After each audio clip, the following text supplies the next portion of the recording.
Wait a minute, what am I doing? Two men and a what?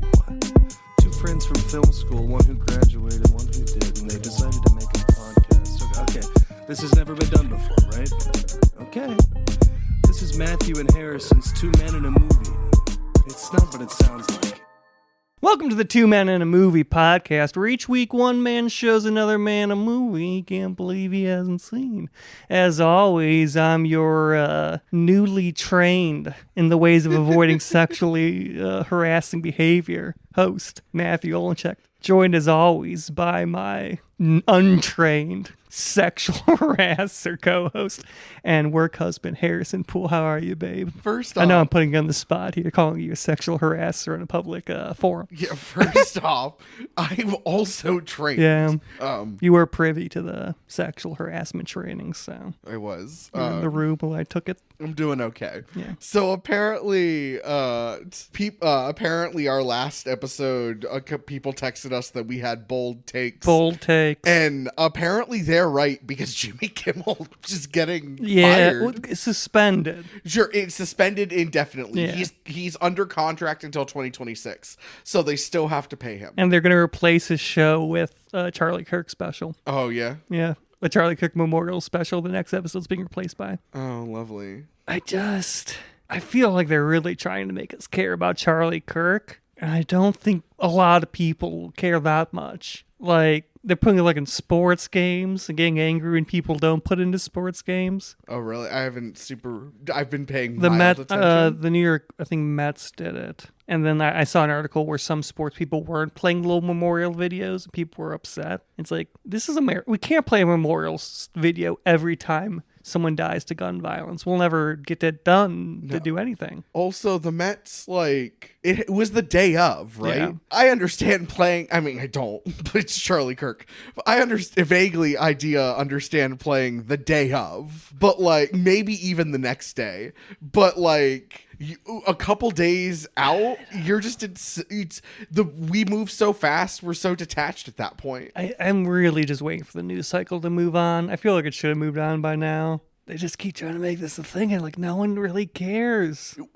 2 students were lynched this week, last week, and it's barely covered. Like, lynching is back. Well, lynching never left, but lynching is back, and it's like not talked about. Now, I've talked to my therapist since last episode, and she was like, "Wouldn't it have been better if it went through a legal thing?" I'm like, I mean, yeah, sure. But unfortunately, being a Nazi is not a crime, and the government isn't in the mindset to prosecute Nazis if it was. She's always like, wouldn't it be better if these people, like, was it, again, she's like, what does it accomplish? I'm like, sometimes just having a fascist in the ground is good enough. Like, I don't know. She has no sense of justice in her little body. The First Amendment doesn't exist anymore. Well, it does, because it wasn't. The government didn't actually step in for Kimmel at all. The FCC strong-armed ABC into later. They started moving it ahead before. They started moving as soon as one of the other people, I believe this is what I read, that one of their like affiliate broadcasters said they were going to poll they're going to poll like the sharing of shows, and then I believe they pushed the FCC to do something because they're trying to do a merger. Okay, I heard that the FCC acted and then ABC responded to the FCC. I believe that's at the behest of the third party, because the machinations are largely merger based, from what I understand. This is largely a capitalistic move that is taking advantage of political things. So I guess the First Amendment does exist kind of legally. I could be wrong. Yeah. No, I'm not. Yeah. Like, this is all of the comedians are talking about this, but like, this is cancel culture. Oh, it's hilarious because, like, you know who's angry about this? Who? A lot of people on the right. Tucker Carlson called it woke. He says that we're a threat for a woke MAGA. They're alienating their base. I'm really interested to see what happens in the next election cycle. Dude, every single anti-woke, like anti-cancel culture comedian, everyone who propped Trump up on their podcast are like, they don't perform on college campuses anymore because the kids like get offended at everything. Stand up now. I've seen a few stand up. from what I can tell, this has not made it like the hardcore MAGAs are loving it, but the general masses who like voted because of Trump because of a podcast, the ones who won him the election, aren't happy about this because it's seen as being kind of woke. I don't think they care about Charlie Kirk as much. But are they unhappy enough to do something? I think they're unhappy enough to do nothing. Okay. And if they don't vote, that's I think we're going to see a lot of people after this term and throughout this term dropping out of politics. Yeah. And that's only going to be to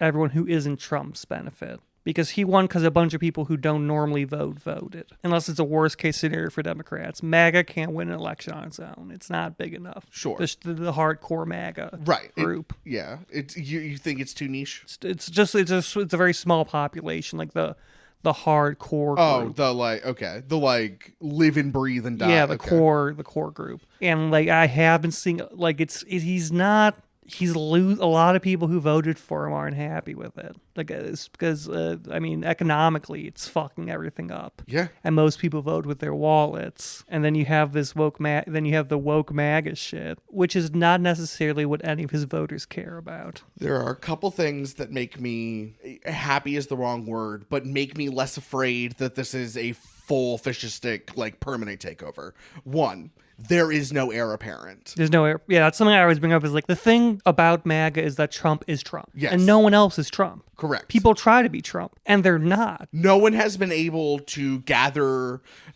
around, and the people he has tried to appoint have not stuck. Yeah. So they're going to fight like dogs when he's dead. They're going to fight over it's going to be like the Roman Empire. They're going to be fighting over the corpse of the MAGA empire as soon as he's dead. None of them are going to work with the other people. They're all like power hungry little gremlins. There's no heir apparent for them to rally behind. While they do have a majority, they don't have the 2/3 automatic they need to make like actual like ratification to the documents long term.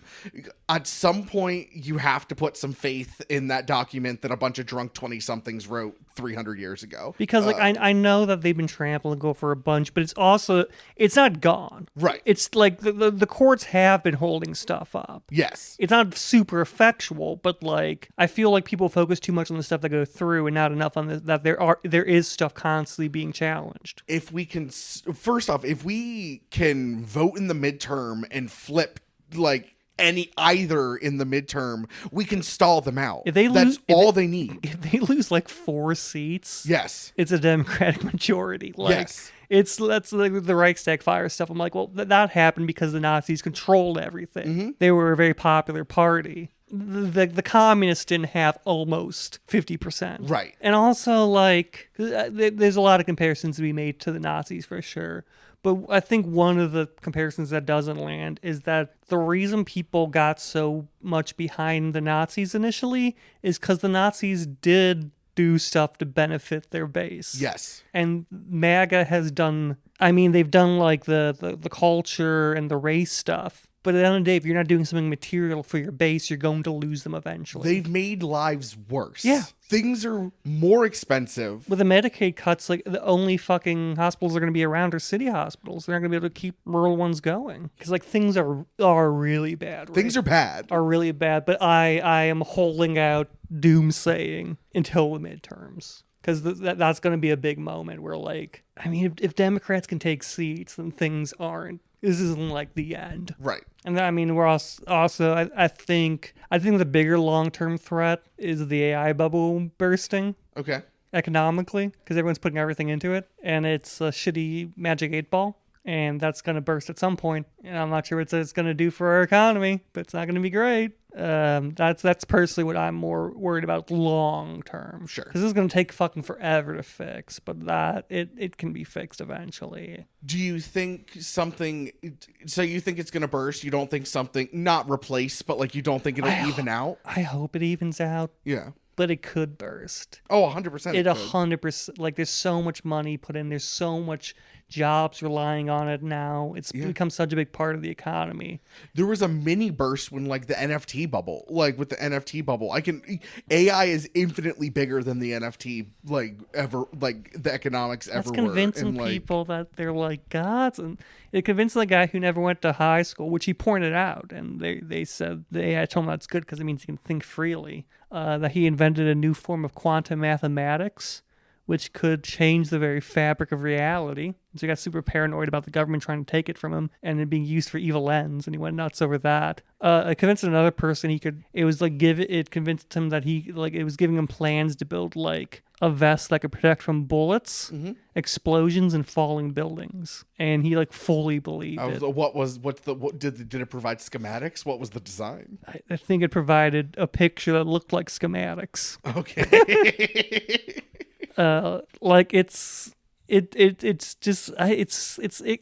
It's existential in a way that like hits me harder than the MAGA stuff does, because we've dealt with fascism before. It is somewhat familiar and understandable. I mean, so much that you can write 1,000 thought pieces a day picking apart how we're living in an authoritative state. It's clear we understand it, but like all this AI shit is attacking our sanity on a level that like nothing ever has. Like it's all these people who have had no history of mental illness going absolutely batshit fucking insane because they're like, oh, this AI has convinced me that I'm actually God. So AI is the new Truman Show. Like when the Truman Show syndrome didn't exist. Like no one had any signs of it, of the idea of anything of it behind. I don't actually believe that, but that's what people say. What I think happened was that Truman Show like confirmed a thing that was already in people's heads. Yeah, it's like how people thought they were constantly being watched. How no one was autistic until we discovered autism. Sure, but like that is the thing. But it's like we just not know what it was. But no, it attacks people's sanity in such a uniquely dangerous way. And I don't know. I'm not sure that's gonna be the biggest threat. I'm not sure everyone's gonna go fucking insane, but I think it's a sign of like how bad it is overall. That like you can take someone with like no history of like any issues whatsoever, and they're just a totally normal person asking it for help on their like 5th graders math homework. That was what the one dude did. And then in like a month's time, he's convinced that he's discovered a new form of quantum mathematics. Hell yeah. And it's like, that's not great.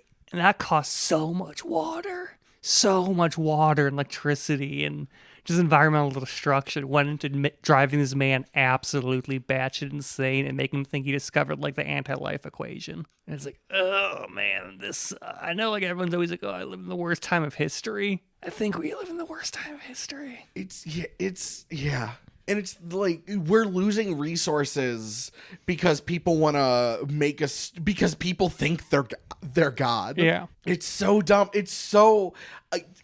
See, I thought the downfall of humanity was going to be like exciting, and turns out it's just like a dull... We're going out with a dull roar, and I don't think we're actually going out. I think whatever, but like... We're just at this shitty point in time where it's hard to tell if a bad thing happening's because it's an authoritative state or because we're in late-stage capitalism. We have two uniquely shitty crises going on at the same time, where everything's just kind of bad and stupid. It just sucks. Yeah, it sucks, and it's going to suck for a long time, maybe the rest of our lives, but it's going to suck for a long time, and there's nothing that any individual person can do. Yeah.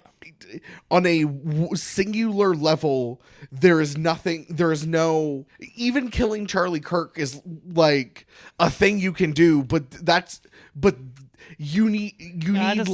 I'm vaguely hopeful that like in 20 years, maybe at max, we'll start to see things get better because enough of these people are going to be like cycling out and dying off. That's the thing. Dying or cycling. Yeah. I know there's a lot of like young conservatives, but I'm not sure how electable they are. I'm not sure if they necessarily have charisma enough to get into power. Well, they became conservatives by being ideologically brainwashed online. Yeah. So they became conservatives through the internet. Say what you want about like our current shitty conservatives. They became the old-fashioned way, like wanting to claim all of your resources to yourself. Yeah. And like hating. Good old American imperialism. Yeah. I just don't think someone that spends enough time in Discord to get radically converted can win an election. Not now. No, not now. Like I've met these people. They're not I'm not sure they're even able to get their name out there. I'm not sure they're even able to campaign enough to get their name out there. I hope not. They're not great at like social shit by the very nature. It's like how we're never gonna see like an incel senator, you know? I just because you know me, I'm constantly reading the news and doom scrolling, and I'm just watching the currents, and I'm like the authoritative states ramping up, but like the land beneath them is rapidly shrinking. I'm like, this is gonna collapse, and it's gonna be fucking messy as goddamn shit, but it's gonna fucking collapse. I don't think that this is gonna be a forever death of America thing. Like, it just can't sustain itself. My big fear now is that Trump, the thing that is, again, there is no heir apparent. Yeah. But my big fear is that Trump opens the gate for a fascist who's good at fascism. Does that make sense? Yeah, but that's always been, the gate's always been open. We just didn't know it was there. Sure, but no, now that we know, how do we prevent, what do we do to prevent it in the future? Because, the thing that is stopping this regime, or whatever we want to call it, this state is... This blob. This authoritative blob. Yeah. He has hired loyalists over effect. Yeah. Or effectual people. It's not an effectual state. Yeah, that's one of these days. I hope there's a Democratic. I don't know. I hope the shitty online leftists who didn't vote for Kamala and wanted Trump to prove to the Democratic Party that we need to go more left are correct. That they get what they want. They're not. They're not. They're not. The Democrats are are now more centrist than ever before. Yeah. The fact that Mamdani is viewed as this socialist, borderline can't talk about him on the Democratic Reddit. Socialism's been banned. Yeah, that he's basically the socialist when he's just people shouldn't be homeless and people should be allowed to eat. It's insane. I hope they get what they want. They're not going to, but I hope. Yeah, I don't know, dude. Shit's fucked. Shit's fucked. I'm not saying it's fucked forever. Shit's fucked for at least the next half decade, probably longer. But there are things to hold on to, and I find community and build community. I don't know how to phrase this correctly. The thing is, the right is good at forming community. They're not good at anything, but they're good at the thing that brainwashed these kids was the opportunity for community. Yeah. And I'm not saying bring them into your own community, but what I am saying is if you see someone who is starting to go down that line, bring them into your my friend says that everyone talks about whether or not they would go back in time and kill baby Hitler. The thing is, you don't kill baby Hitler. You raise Hitler, you teach Hitler, you make him a better artist, you nurture the parts of Hitler that were good, and then if he still starts to become Hitler, you kill Hitler then. Also, I think it'd be more effective for the long-term stopping of a rise of a Nazi Germany is to in fact go back in time and get on the Treaty of Versailles committee and prevent there from being a scenario where Hitler will rise. Yes. Because if you kill Hitler, another person would, because the Treaty of Versailles fucking sucked. And I get it. The two other people you fought weren't around anymore. And I mean, there's parallels here. This shit rises when shit's bad. When things are bad for the average day person, that's when fascism rises. That's when authoritarian, it doesn't come out in good times. You'll never be it's why they long for the good old days of the 50s, because you're not going to have fucking fascists because things were great. And the fascists that were in government were in tech. They weren't involved in policy. Yeah. They were putting people on the moon. And listen, we should not have Nazis in government. The most authoritarianism you had was the anti-communist shit, which is, I mean, that's always going to be in a capitalistic society that has, I don't think that's based on a government, but it's No, it's because when situations are bad, which they have been, like it's what people like, how did Trump get elected? Because things were bad. Yeah. Things have not been great for Americans or the world for a long time, really since the 90s. And like that's when you get an authoritative leader because people want to get out of the hole. And when a person says, "Hey, fuck everyone else, I'll get you out of the hole," that's a great message. It's the same reason why people like Bernie poll so well is because it's the same message. They're just not racist about it. Yeah. It's still like, hey, fuck the billionaires. We'll get you out of the hole. Populism works, especially in a bad scenario. And when there's a bad situation, no one wants to hear it's their fault.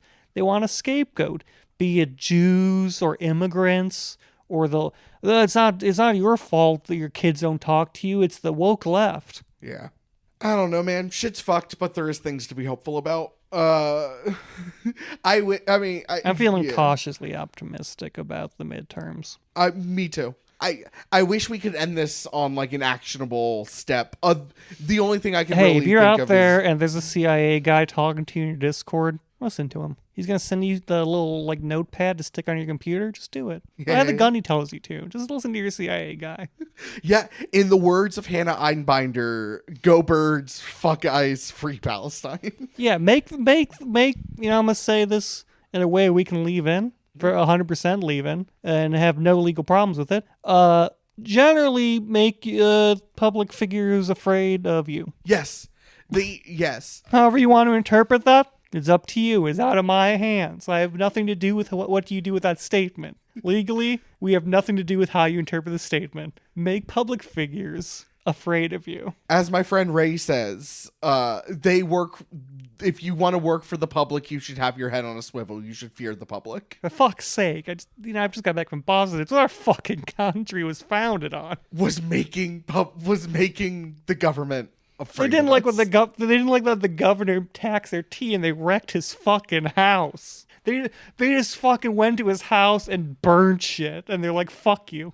You know what? I'll end it on this. Sherman is from my hometown. Sherman didn't march far enough. So you pick the movie. So you pick. Play ball. So you picked the movie this week. It's my little intro. I'm getting you immersed.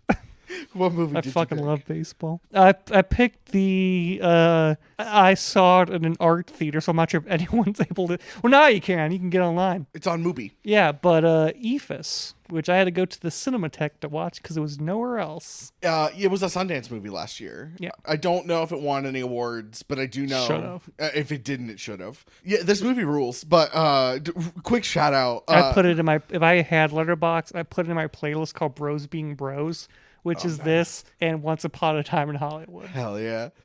They're not paying us, but quick shout out to Mubi. It's a great streaming service. Not everyone listen, I know there are too many streaming services out there. I share this one with my brother. I don't know if they're one of those that care if you share. We both pay for it, so it's fine. But you get like a bunch of foreign movies and like a bunch of the festival movies that no other streaming service is going to pick up. I've seen some great and weird movies. Have you seen Grand Theft Hamlet? No. It's these people have this little COVID project where it's a documentary where they're trying to put up Hamlet in Grand Theft Auto Online.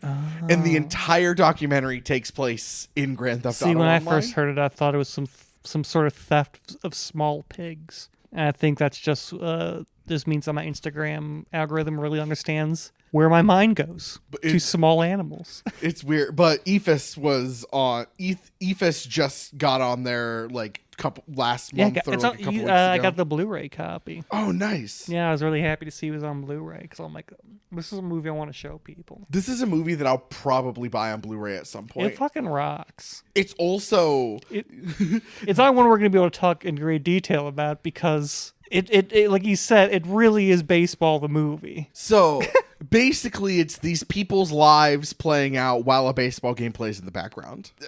It's these two teams of middle-aged men and some college kids, mostly middle-aged men who desperately want to cling to this idea that they're still semi-young. It takes place over all day where they play. It's the last game of the season. It's the last game because of the teams, because the field's going to get shut down and turned into a school. Yes, they're gonna put in art class on this dugout with some fucking easels and shit. I do want to say their life's playing out. It is something I really liked about this movie. Because it's not like there's like a plot that you're watching play out. You're just getting glimpses into these people's lives.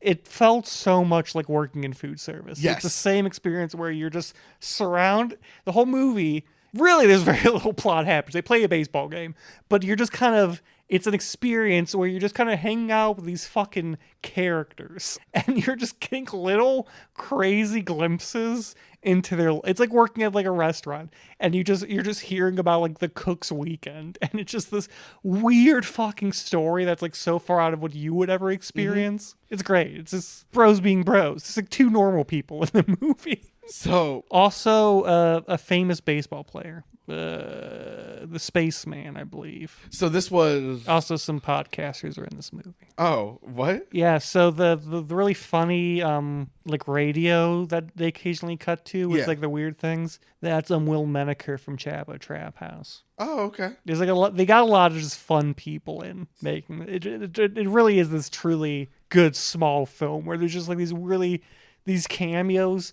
but they're not like cameos, but they're like someone that like the person making the movie personally enjoys. Yeah. And like, we're going to stick them in the movie. And like, if you're like part of that niche audience that likes it, you're like, oh my God, it's him. But otherwise it's just there. This was written and directed by Carl Lund, also edited by Carl Lund, and you can absolutely tell that the editor was the director, because real is the wrong word, but a real editor would have cut 20 minutes out of this movie. A real editor first would just not have let this movie exist. And I know also just showing like how small this is. Mm-hmm. The fact that like everyone, it's the director doing everything. They also were like camping nearby when they filmed this. They got like a little campsite. That's rad. It was such a small, and like one of the great scenes where they all turned their cars on, was because of a time crunch that they needed to film, and they didn't have lights. Yeah, so that makes sense. Diegetically to make an actual choice. Yeah, that makes, so they just wrote it into the movie. Yeah. That rules. Because you can tell those car lights are the lights. Yeah. A lot of times they look fake, like you can tell when lights are on, those aren't the actual things lighting. No, those headlights are the actual things lighting. The highest like compliment I can give this movie is that I'm gonna say frequent. She was on twice. Frequent guest Mel. I wanted to see this movie, and I hate seeing movies alone. I'm like, hey Mel, do you want to go see a movie about baseball? And she goes, no, not really. And I'm like, what else are you doing tonight? And she's like, fair. And she loved it. Like it's a baseball movie, but like you don't got like baseball to like this movie. Because it captures what makes a baseball game great. Like, people always like baseball is the worst sport. It's because you're watching on television. Yeah, live baseball rules. You go to a field, you eat some dogs, you drink some beer, you hang out with your bros, and every so often you go fucking wild because something happens. There's a reason why, I think it George Carlin did a bit about football versus baseball. Yes.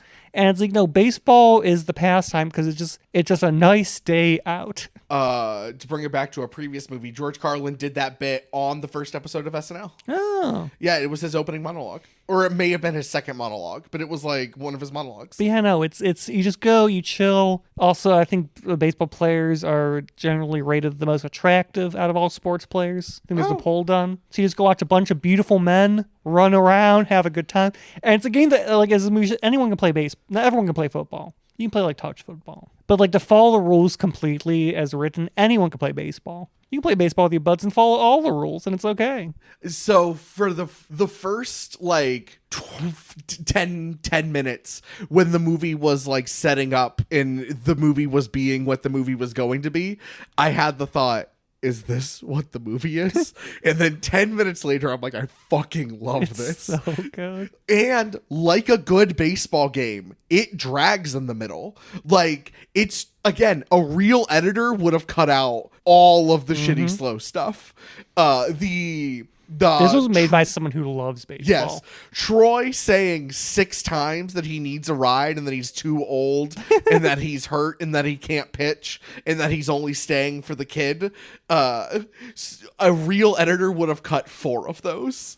And they would be wrong. They'd be wrong. You lose because it's about a community, and when you're in a community like that, there's weird people that say the same thing over. It feels so authentic. It feels like it doesn't feel like, obviously it's a movie, but it feels like you could walk in and it'd be if this was happening in real life, it'd go exactly as it did in the movie. I think it's insane how boring this movie is for long stretches and how great it is. Like, I'm genuinely, I was bored watching this movie for like 2 10-minute stretches. This movie, by the way, not that long. No. It's 93 minutes.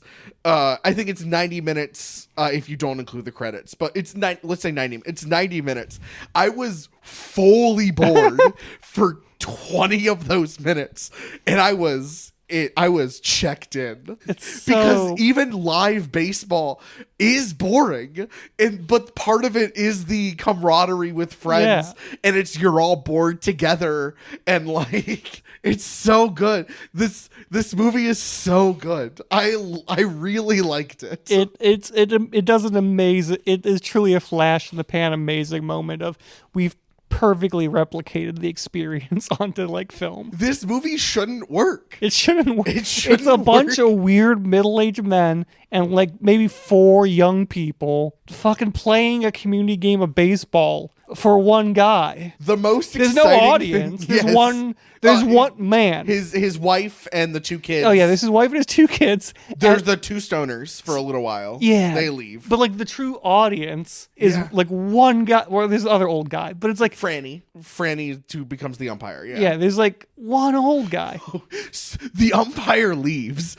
So the most exciting thing to happen in this movie is that the emotional action, the highest point of action before the descending action, it's the climax. Is the climax is the umpire leaves. Yeah. But the most exciting thing to happen in this movie is when the captain of the other team has to go to his niece's christening. That's such a good scene.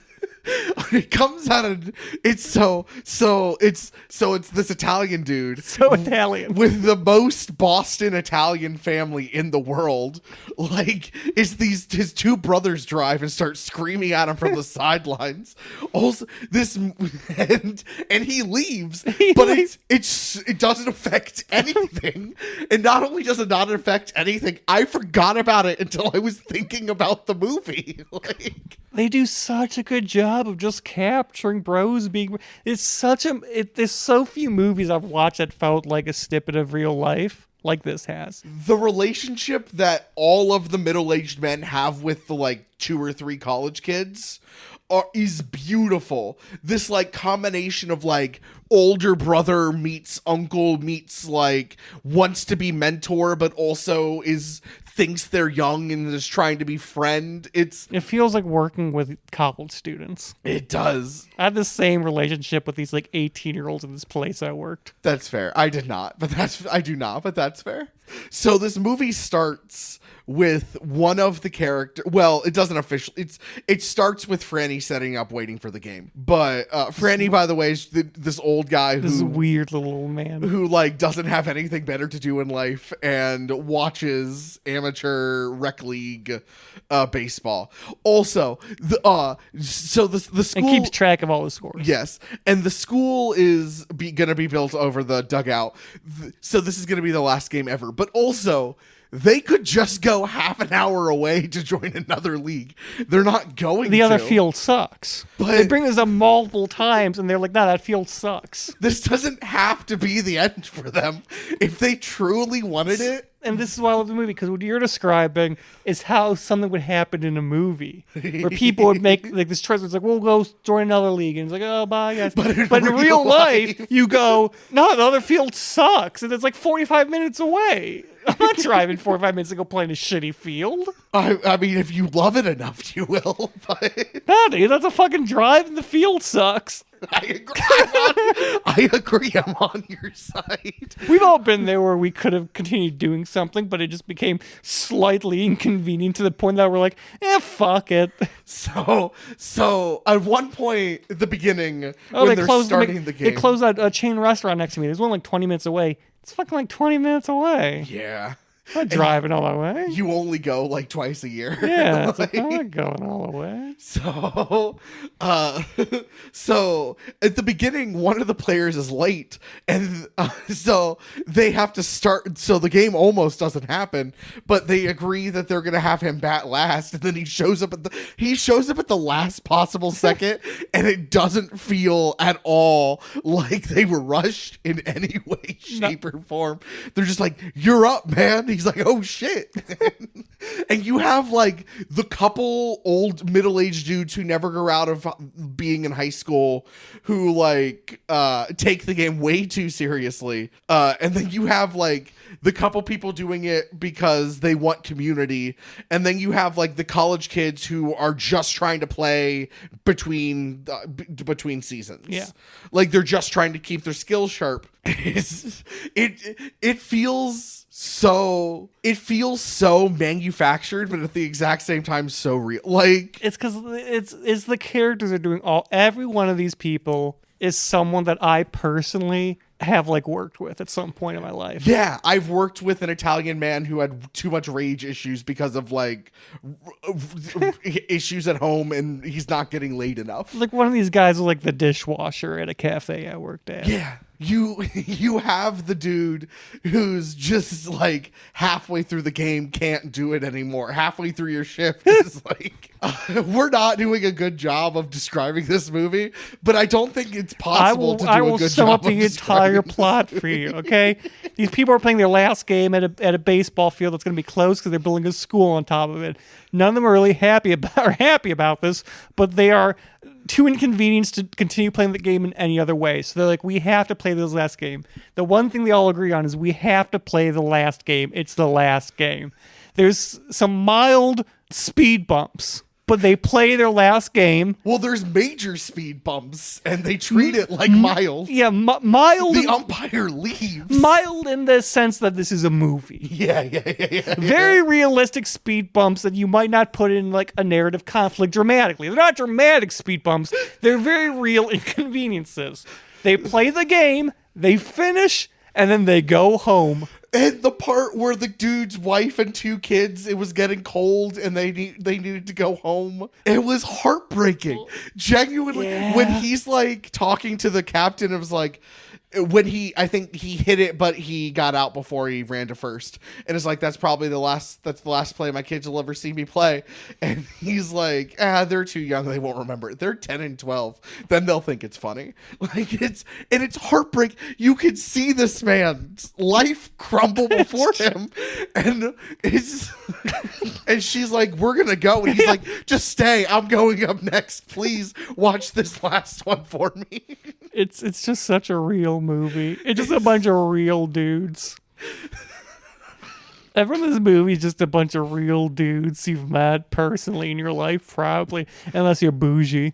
There's yes, but there are a couple who feel like the Italian dude with anger issues feels like there's so many people in my life that I could put in this movie and they wouldn't be out of place because it's just dudes, you know. It's just bros either of us bros. could be in this movie and it wouldn't seem incongruent.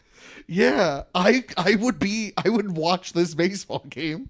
The fact that everyone wants this to be like this you big could just thing. put us in the stands and it'd make total sense. Yes. It's just a bunch of dudes being dudes playing baseball. And we know Franny, and Franny's just like a dude. It's like talking about like meat raffles and I brought fireworks and I gotta set these fireworks off because I bought these fireworks and I'm setting them off. And you're like, yeah, go ahead. No one's stopping you, dude. That everyone wants this game to mean something, and it just doesn't. They just go home. It ends on a ball walk. It ends And on then a fourth ball walk. Then they just go home. and they just go home. There's no big moment. They just kind of get in their cars and drive away. Yeah, Franny walks into the woods. Like, It's this movie it's about people desperately wanting community and meaning in their lives and kind of finding it. but then it's being taken away. Yeah. But they're too malaise to do anything about it. Except they mention when he's like, "You have all our numbers. We should absolutely, like around Christmas or something, like go out for drinks." And he's like, "We'll see. I might call you." And he might. And he might call He might them. get that kid a job. Yeah, the engineer, because he's studying engineering. Yeah. This is the most American movie ever fucking made. There's no plot to this. If I had to explain American culture to someone that wasn't from America, I would just make them watch this entire movie and be like, you understand this country now. This is all you need to know about the average American. The average American male, absolutely. It's this movie shouldn't work. This needs to be put in a probe. And you know how like we send probes and like all this, like on the Voyager, it's like, this is Earth. Uh-huh. And we need to put it in a probe and launch it to like France. Like this is just the most American. This needs to be put like next to the Constitution. This movie is also, if we're like, let's try and talk about like some technical stuff, I guess. This movie is filmed beautifully. It's almost filmed like you would film a baseball game. Yeah. Except it's all close-ups. Or it's all mid shots, but like it's smooth. Sometimes like, it's a mid-shot of a guy just eating sunflower seeds for what seems like 5 minutes. But that shot from the stands, where Franny is, the overhead watching the pitch, I have set up that shot for sports games before. One of the speed bumps of this movie is that you just can't really hear him up there. That's one of the conflicts in this movie is he's up there and he can't really hear us. That's dramatic conflict. And they at one point they try and bribe the old umpire with like meat. And he's like, "We'll see what I can do." And it's insane. It ultimately wishes for meaning so deeply that just I think if this movie says anything, it's one, community is important, and two, you can't force meaning. Like, everyone wants this last game to be so important, and it is important to them, but then at the end, they just get in their cars and go home. Get in their cars and go home. And here's the thing, they'll probably talk about that game forever. Mm-hmm. And it was a nothing game. It was nothing. And they're going to talk about it for the rest of their lives. And that's fucking beautiful. It's simultaneously the most depressing and most beautiful movie that exists. I can't. It's the type of movie that I can't, in good conscience, recommend to everyone. I recommend it to every person. I recommend it to a very specific. There's so many movies person that want to be this movie, and so many movies want to capture like what it means to live and fall short. And this movie, largely made by one man and a bunch of old people, it's the cast, does that. There's so much art that fell short of trying to capture what it means to live. And this fucking movie about a bunch of old people playing baseball at a community field does that. This movie is so good. I would show this to an alien to explain the human experience. What did I rate this? I think I gave it a 4.5. I think I gave it a 4.5 because it is boring for long stretches. It's beautiful, but it is boring for long stretches. So I can't, in good conscience. I think this is one of the few movies I would give a 5. That's fair. I can't, in good conscience, give it a 5, but it's a 4.5, baby. It's so good. It's transcendental. You'll transcend watching this movie. You'll understand humanity. If I were to go back in a time machine and find like one of the apes between apes and like Homo sapien, yeah, and I sat them down in front of a television set with a generator and showed them this movie, they would spontaneously evolve into a Midwestern man. This is the most New England movie ever. Also, every single person in there is just so New England. I just consider Midwest That's like the quintessential the American. archetypal human even. Yeah. I think every other form of culture and peoples can be clearly identified in how it's different from a Midwestern person. Like, I'm not saying it's like the purest form. I'm not doing like some weird racist No, shit. yeah. But it is like Midwest. The Midwest is the Citizen Kane of humanity. It's a solid example that you can kind of explain anything else from. Yeah. This movie is called Eephus. It is named Eephus after the Eephus pitch, which is a curveball that you give no power to. It is a great pitch that moves incredibly slowly, much like this movie. And so much so that it's designed that either you miss it because you don't register it has passed you, or you swing way too early. It's you can't perceive it accurately. And the Eephus is done a couple times in this movie, and you think it's gonna be like this big thing, and it's not. Also, how did we forget to mention the random all dressed in white like stranger who was the pitcher for one inning? Yeah. Who was like older than the middle-aged men. Oh yeah, the guy that comes up, he's like, I used to play here. Yes. All the people who played with me are dead. And they let him pitch for an inning because who cares? It's rec league baseball. And then he just disappears and they never see him again. And it's just... all of this movie has so many moments that in most movies you think would go somewhere. Well, it manages to capture that unique. It's very hard to capture in film, but the unique randomness of real life. Yes. Where things just fucking happen and there's like no payoff to it. You just like run into this weird guy you have an interaction with, like a substantial interaction, and then he's like gone. It meant nothing. Like, this is the experience of me going to a Speedway and getting an argument with a guy trying to sell me counterfeit like Nikes, and I'm just saying, no, man, I just don't wear Nikes. He's like, no, buy some. They're good shoes. I'm like, I don't wear I just wear Converse. That's all I really wear. That's what I like to wear. I like how it feels. I like I like a nice flat shoe that's low to the ground, much like a sedan. And he's like, no, try some of these. I'm like, I'm just not interested, man. He reminds me, my freshman year, the first time I saw Rocky Horror at the Kent stage, I was 18 and it was the first one of the year. I go alone because none of my friends wanted to go with me. It's like my first couple weeks away from home, like for a substantial, like I've been away from home for weeks at a time, but like away from all family. Yeah, you just figured out that like cars aren't metal horses. Right. And like, it's this bottle of like anxiety, but also like, just like energy and depression. And there's this person, I assume a woman, who was, I'm gonna guess was graduating or near graduating. Their name was Stevie, and they sat next to me and was just talking like, have you seen this before? And then at one point she's like, okay, I'm gonna let you know, take a breath, you're gonna be okay. It's like, you're gonna be okay. Don't let everything get to you.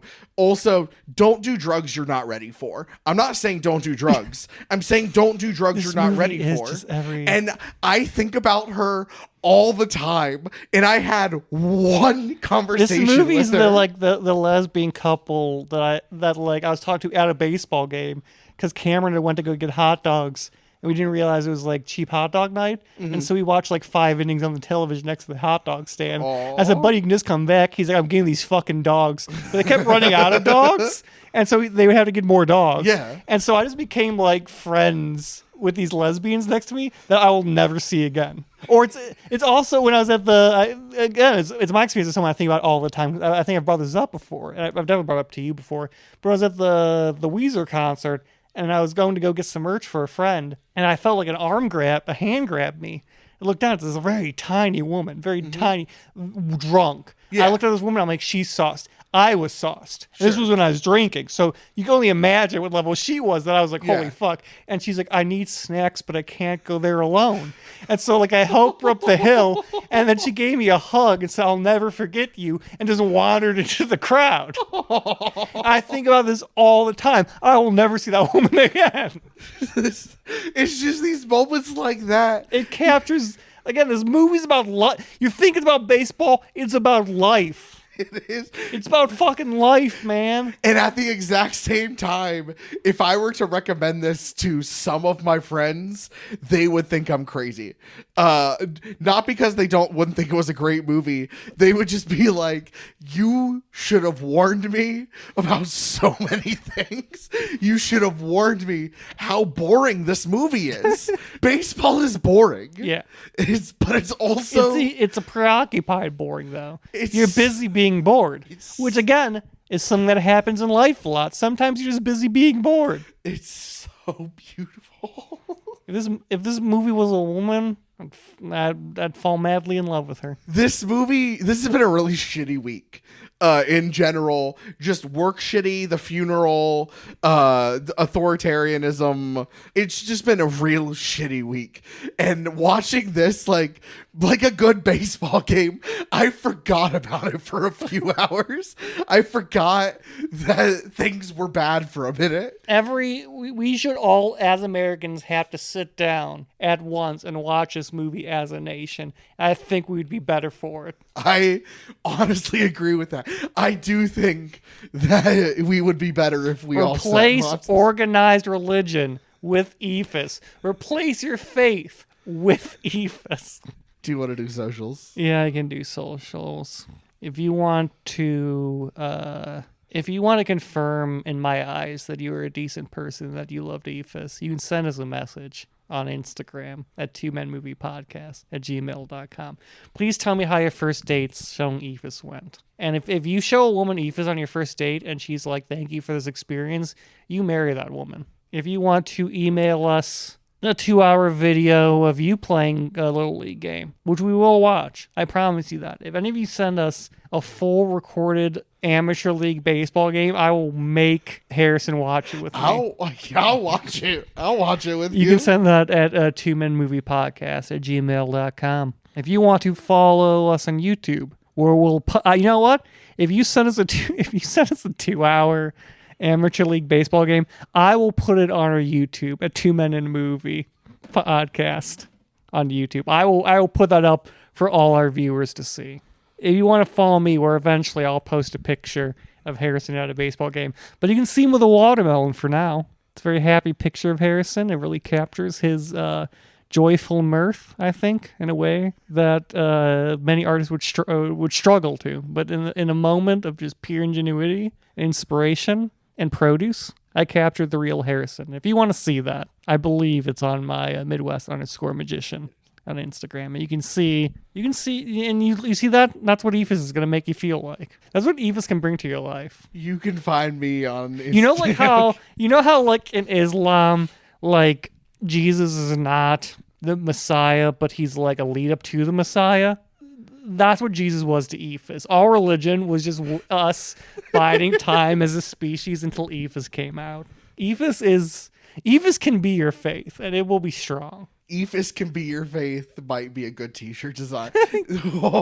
or all religions lead to Eephus. All religions lead to Eephus. You and I we'll work on that design. Anyway, you can find me on Instagram, TikTok, Threads, and Lemonade at harrisonpoole.com, HARRISONPOOLEDOTCOM, harrisonpoole.com, or you can follow me on Letterboxd at HDPOOLE124. Thank you so much to Tristan Hofstetter for our theme music. Thank you guys for listening. Tune in next week for whatever movie I decide we watch next week. And remember, we're all underneath Eephus. We're all equal. So long ago. Don't call. Was it? What's that song? You know, like don't laugh at me. Don't call me names. In Eephus's eyes, we're all the same. So long and good night. Hugs and kisses. This is Matthew and Harrison's Two Men in a Movie. It's not what it sounds like.